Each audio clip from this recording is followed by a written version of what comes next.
আজকে আমি মোচার মুড়ি ঘন্ট বানিয়ে আপনাদেরকে দেখাবো। তো মোচার মুড়ি ঘন্টটা বানানোর জন্য আমি এখানে প্রথমে মোচাটাকে ভালো করে বেছে ধুয়ে একটু বয়েল করে নিয়েছি হালকা করে হলুদ দিয়ে। তো মোচাটা কীভাবে বাছতে হয় এটা তো আমি আগের ভিডিওতে আপনাদেরকে দেখিয়েছিলাম। আর এখানে কিছুটা আলু নিয়েছি, আর ওটা কেটে আমি জলে রেখে দিয়েছি।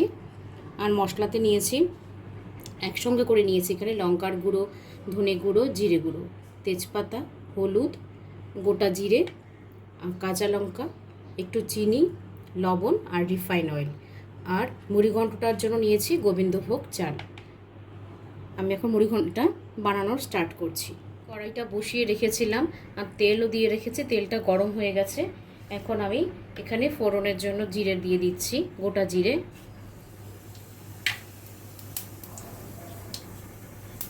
তেজপাতা,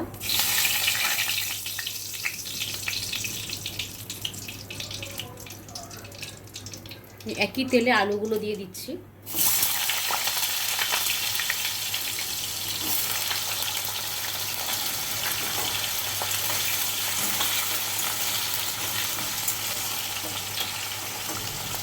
সামান্য একটু হলুদ আর একটু লবণ দিয়ে আলুগুলো ভেজে নিচ্ছি।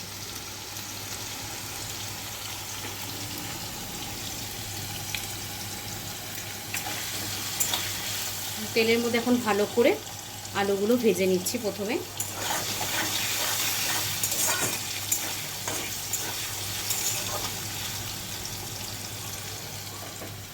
আলুটা আমি ভালো করে তেলে ভেজে নিয়েছি।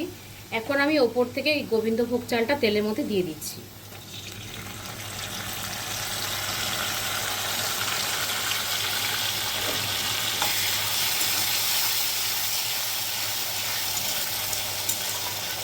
চালটাকে আমি ভালো করে তেলের মধ্যে নেড়ে নিচ্ছি।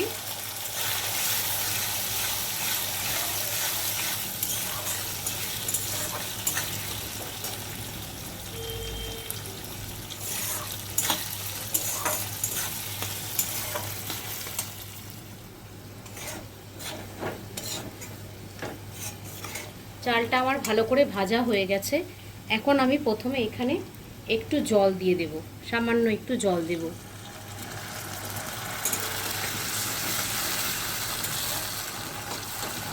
এখন যদি আমি একটু জল না দিতাম তাহলে পুরো চাল, গোবিন্দভোগ চাল যেটা, সেটা পুরো লেগে যেত কড়াইয়ের মধ্যে। তার জন্য আমি একটু জল দিয়ে দিলাম। দিয়ে এখন এক এক করে সব মশলাগুলো দিয়ে দেব।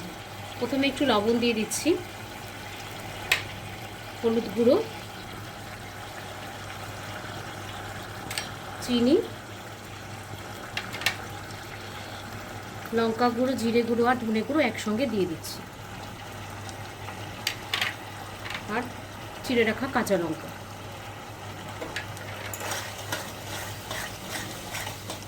এখন আমি তেলের মধ্যে মশলাগুলোকে খুব ভালো করে কষিয়ে নেব।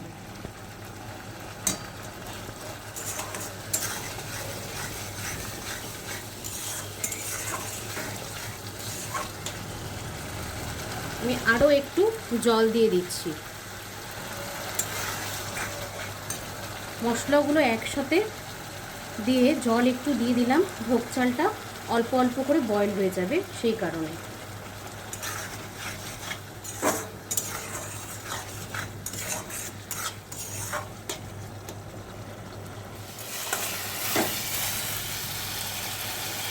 ভোগ চাল আর আলু মশলা সব একসঙ্গে ভালো করে কষানো হয়ে গেল। এখন আমি মোচাটা দিয়ে দেব।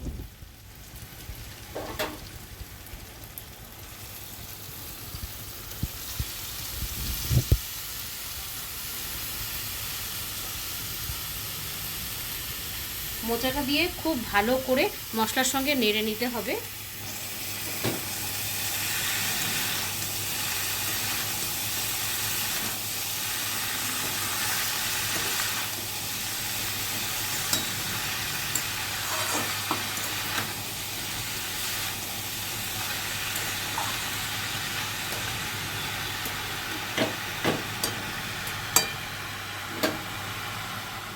দেখুন মোচাটা সাইড দিয়ে কতটা জল বেরিয়েছে। এখন আমি এই জলটাতে ভালো করে মোচাটাকে আগে কষিয়ে নেব, তারপরে জল ইউজ করব। পুরো জল বেরোচ্ছে দেখুন।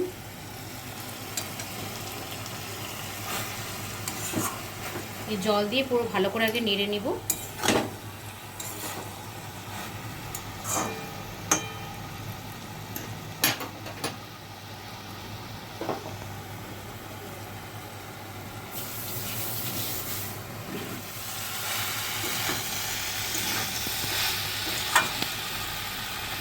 মোচাটা আমি খুব ভালো করে কষিয়ে নিলাম। এখন আমি জল দিয়ে দিচ্ছি।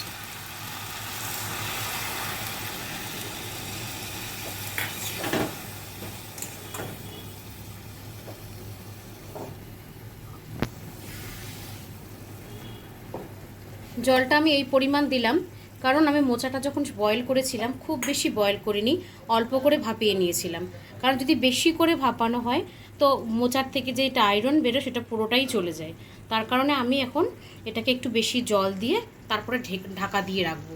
তো ভোগ চালটাও বয়েল হয়ে যাবে, মোচাটাও বয়েল হয়ে যাবে।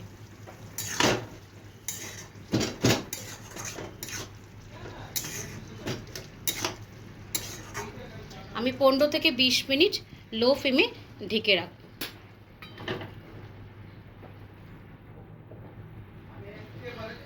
আমি 10-15 মিনিট পর ফিরে আসলাম। এখন ঢাকাটা তুলে দেখে নিচ্ছি।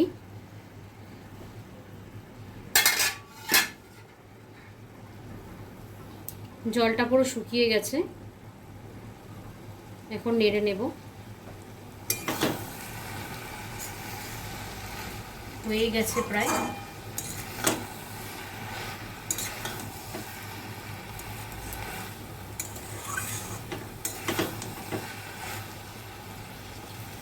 বয়েলটাও পুরো পারফেক্টলি হয়ে গেছে।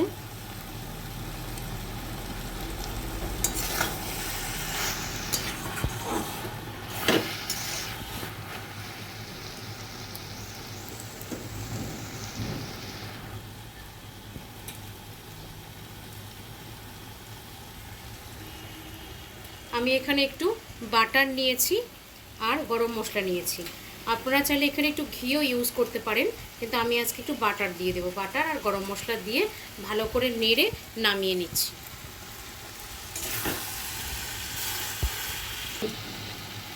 উপর থেকে গরম মশলাটা দিয়ে দিচ্ছি, বাটারটা দিয়ে দিচ্ছি, ভালো করে নেড়ে নামিয়ে নেব।